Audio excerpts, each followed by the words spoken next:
Next जो हमारे पास question है, how does programming language work? किस प्रकार एक प्रोग्रामिंग लैंग्वेज कार्य करती है?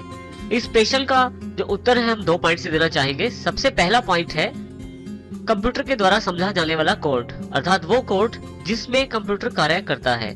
ये जानना बहुत ही आवश्यक है कि हमारा कंप्यूटर मशीन कोड्स या बाइनरी कोड्स के आधार पर कार्य करता है। बाइनरी कोड्स का अर्थ है 0 और 1 से बने हुए कोड्स। यहाँ पे ये भी जानना जरूरी है कि बाइनरी कोड्स को याद रखना या उसमें कार्य करना आसान नहीं रहता किसी भी व्यक्ति के लिए, अर्थात किसी भी व्यक्ति के लिए बाइनरी कोड्स में कार्य करना बहुत ही मुश्किल रहता है, परंतु यही कार्य किसी भी लैंग्वेज के द्वारा प्रदान किए गए उसके कंपाइलर से आसानी से किया जा सकता है। इसका ये अर्थ हुआ कि कंप्यूटर जिस कोड में कार्य करता है उसको आसानी से प्रोग्रामिंग लैंग्वेज के कंपाइलर के द्वारा तैयार किया जा सकता है। इसको इस प्रकार भी कह सकते हैं कि कंप्यूटर जो है वो बाइनरी में कार्य करता है और प्रोग्रामिंग लैंग्वेजेस के कंपाइलर के द्वारा बाइनरी कोड्स को तैयार किया जा सकता है। इसको हम इस प्रकार से भी कह सकते हैं कि कंप्यूटर जिस कोड्स में कार्य करता है उन कोड्स को प्रोग्रामिंग लैंग्वेज के कंपाइलर्स के द्वारा आसानी से तैयार किया जा सकता है और इसके द्वारा कंप्यूटर को इंस्ट्रक्शंस दी जा सकती हैं। नेक्स्ट पॉइंट जो हमारे पास उपलब्ध है उसके अनुसार हर एक लैंग्वेज एक खास सेट ऑफ रूल्स प्रदान करती है जिसके आधार पे कंप्यूटर से आसानी से कम्युनिकेट किया जा सकता है। उन सेट ऑफ रूल्स के द्वारा आसानी से कंप्यूटर को बात समझाई जा सकती है और उससे आउटपुट प्राप्त की जा सकती है। परंतु ये जो कम्युनिकेशन रहता है ये हर बार एक स्पेसिफिक लैंग्वेज के द्वारा किया जाता है, उसके रूल्स के अनुसार किया जाता है। तो इस प्रकार हम ये कह सकते हैं कि जो प्रोग्रामिंग लैंग्वेज होती है वो कंप्यूटर से संपर्क करने के लिए मुख्यतः 2 आधार का प्रयोग करती है। पहला, अपने कंपाइलर्स के द्वारा बाइनरी कोड्स को या मशीन कोड्स को जनरेट करना या उस भाषा को जनरेट करना जिसके द्वारा कंप्यूटर समझ पाए, और दूसरा वो सेट ऑफ रूल्स प्रदान करना जिसके द्वारा आसानी से कंप्यूटर से कम्युनिकेट किया जा सके। यहाँ हम एक एग्जाम्पल के द्वारा बाइनरी कोड्स को समझते हैं। देखिए यहाँ पे मैंने अजय को बाइनरी कोड्स में कन्वर्ट किया है। ए का बाइनरी कोड, जे का बाइनरी कोड, ए का फिर से वाई का, और अजय लिखने के लिए मुझे ये पूरा बाइनरी कोड तैयार करना पड़ेगा।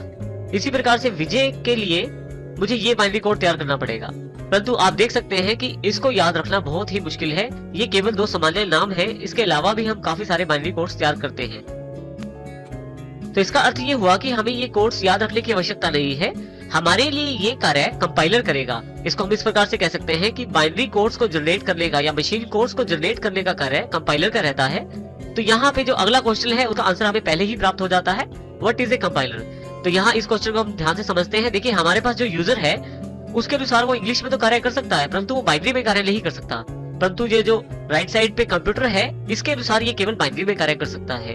तो यहाँ पे कंपाइलर जो है वो एक सॉफ्टवेयर है जिसका कार्य हमारी इंग्लिश की सिंपल इंस्ट्रक्शंस को बाइनरी लैंग्वेज में बदलना और उसको कंप्यूटर तक पहुंचाना होता है। अब यहाँ पे यदि आप देखें एग्जांपल में, तो जैसे ए है हमारे पास, इसको कंपाइलर इस पर्टिकुलर कोड में कन्वर्ट कर देता है और कंप्यूटर तक पहुंचा देता है।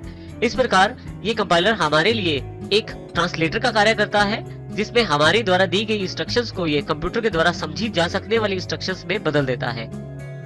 इस बात को समझने के लिए हम इस एग्जांपल को देखते हैं। लेफ्ट साइड में देखें हमारे पास एक सिंपल सी लैंग्वेज में दिया गया प्रोग्राम है।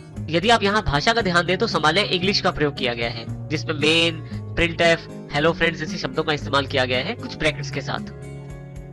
तो इसका अर्थ ये हुआ कि हम अपने प्रोग्राम्स को सामान्य इंग्लिश भाषा में ही लिखते हैं और ये लैंग्वेज पे निर्भर करता है और इस प्रकार तैयार की गई फाइल को सोर्स कोड कहते हैं। इस फाइल को कंपाइलर के पास भेजा जाता है।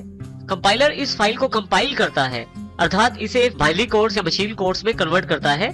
यहाँ देखें इस तरफ जो हमने फाइल इसको प्रदान की उसने इसको कन्वर्ट कर दिया है EXE फॉर्मेट पे। EXE का अर्थ है एग्जीक्यूटेबल फाइल, जिसको हम डायरेक्ट रन कर सकते हैं और यहाँ पे इसको हम C++ के संदर्भ में देखना चाहते हैं। अब देखें कि हमारा जो मेन सोर्स कोड है उसको कंपाइलर के द्वारा 1010 के फॉर्मेट अर्थात बाइनरी कोड्स अर्थात एग्जीक्यूटेबल फाइल में कन्वर्ट कर दिया गया है।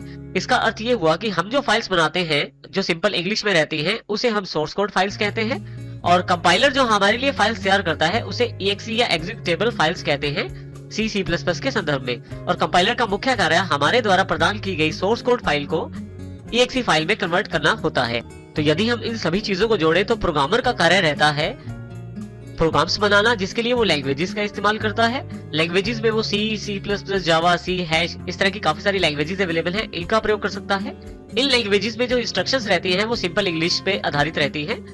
हर लैंग्वेज के अपने रूल्स और टूल्स होते हैं, अर्थात अपने नियम होते हैं इनके, और इसमें कंपाइलर का मुख्य कार्य रहता है प्रोग्रामर के द्वारा तैयार किए गए प्रोग्राम्स को या सोर्स कोड को मशीन कोड में बदलना।